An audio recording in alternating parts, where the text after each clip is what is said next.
ही जी आहे का ती तोंडी बारकी उगल काय आमच्या तोंडात दिसती केवढी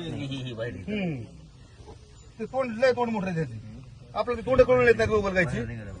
तो काय दादा ही आहे का तो काय सगळे तोंडच बघा भाई ही जी आहे का हे सगळं तोंड आहे त्याचं तेव्हा ते खाल्लेलं पान काय दिवसानं आमच्या लेकरा सुद्धा ते पंचायत राहिली नाही आवाज माणसं ह्याच्यामुळे लय मोठा येत नाही रासरी मात्र खायला झाडावर 18 एकर मध्ये आला तुम्ही इतके ऐकले हा सोयाबीन नाही गोगल काय किती ठिकाणी गोगल काय सगळ्याच आवडत हॅलो आहेत का मंत्री महोदय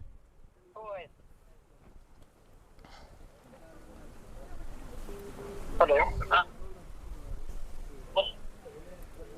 हॅलो हॅलो हा साहेब बोलतायत ना कैलास पाटील बोलतोय हा देतो साहेबांना हो हो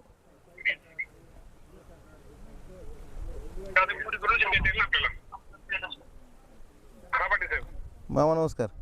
नमस्ते मामा काय झालंय आमच्याकडची सुरुवातीला काय ठिकाणी पेरणी झाली होती का जिकडे पाऊस पडला होता तिथं गोगलगाईनं काहीच ठेवलं नाही हो गोगलगायचं एवढं प्रमाण आहे आणि एवढ्या मोठ्या गोगलगाई आहेत तुम्हाला मी आता वाटलंच एक व्हिडिओ पाठवतो त्याचे पंचनामे करावे लागतील आणि आता नवीन जी पेरणी व्हायली ते फोन येऊन काहीतरी आपलं प्रिव्हेन्शन घेतलं पाहिजे नंतर काय होईल म्हणजे परत गोगलगाईचा प्रादुर्भाव होऊ नये यासाठी काहीतरी हां गोगलगाईचा आता पंचनामे एक सांगा तुम्ही करायला जिचं नुकसान झालं त्यांचं आणि गोगलगाईचं परत होऊ नये म्हणून त्यासाठी काय आपल्याला प्रिव्हेंटिव्ह ऍक्शन घेता तर बघा तेवढं ते पंचनाम्यात तेवढं सांगा साहेब लगेच सांगतो ठीक ठीक येस हो